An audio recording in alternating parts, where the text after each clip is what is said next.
Salut à tous et à toutes pour ce tuto qui va porter sur, alors plus spécifiquement Windows 10 évidemment, puisque je vais parler des paramètres de Windows 10.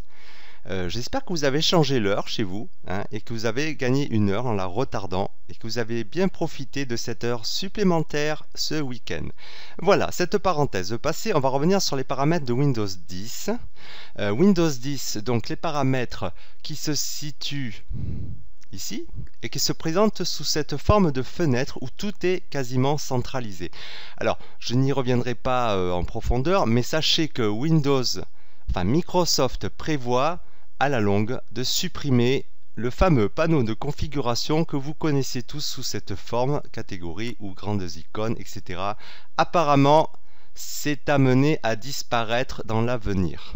Avec les patchs, tout ça, voilà. Donc essentiellement, tous les paramètres se regrouperont au niveau du centre de notification. Ici, voilà, tous les paramètres, vous avez cette fenêtre. Voilà, alors je vais vous montrer, parce que là c'est un petit peu lourd. Effectivement, vous découvrez, vous avez installé Windows 10, vous voulez aller dans ce menu voilà, de paramètres. Vous voyez, il faut passer par le centre de notification et cliquer sur paramètres.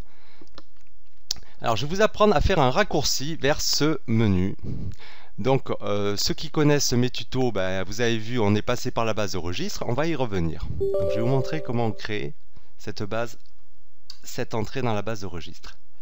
Donc, vous allez aller dans, toujours pareil, le répertoire Directory Background Shell. Vous allez créer une nouvelle clé. Vous allez l'appeler centre... paramètres, non, tout simplement. Paramètres.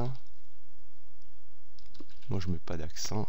Ah, mais c'est dur le matin, là. Hein, voilà, décidément. Ah ben oui, effectivement, avec la touche verrouillée numérique, ça le fait pas. Paramètres. 10, voilà. Vous allez créer une nouvelle clé. Commande. Bon, comme je le répète, ceux qui ne comprennent pas, vous revoyez mes tutos sur les entrées contextuelles du menu droit pour enrichir son menu droit.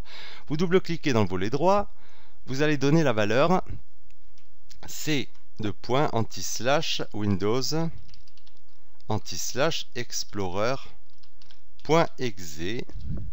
Vous mettez une parenthèse ici et une parenthèse au début. Ensuite, vous laissez un espace.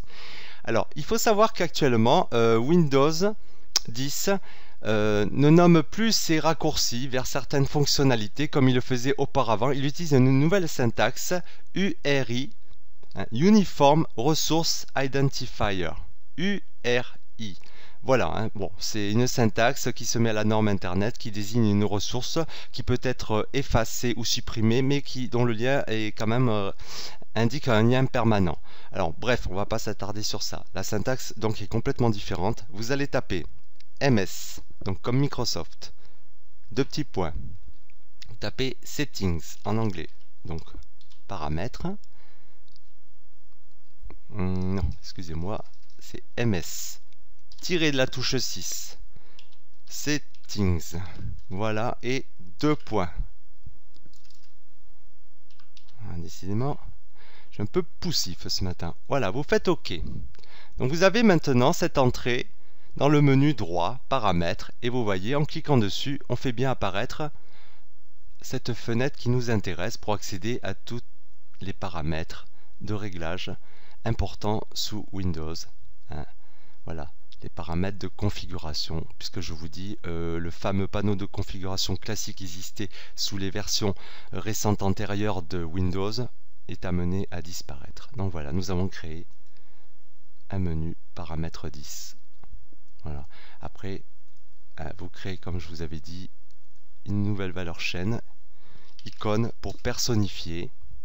Voilà, et vous créerez une icône.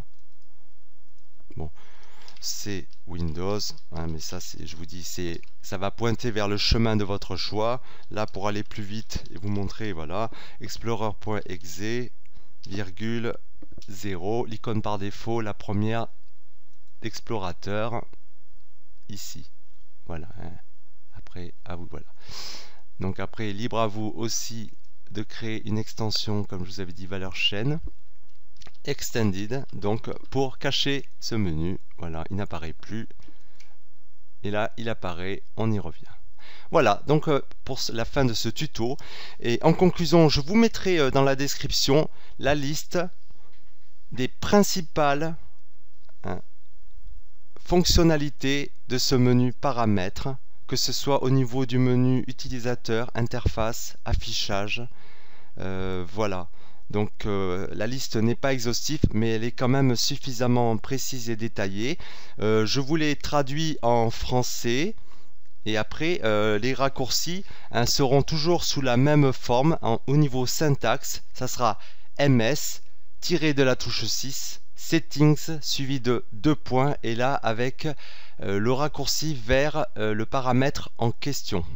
Voilà, c'est très simple. Un tuto court pour cette fois-ci. Sur ce, les loulous, je vais aller me boire un petit café et je vous dis à bientôt. Ciao, ciao!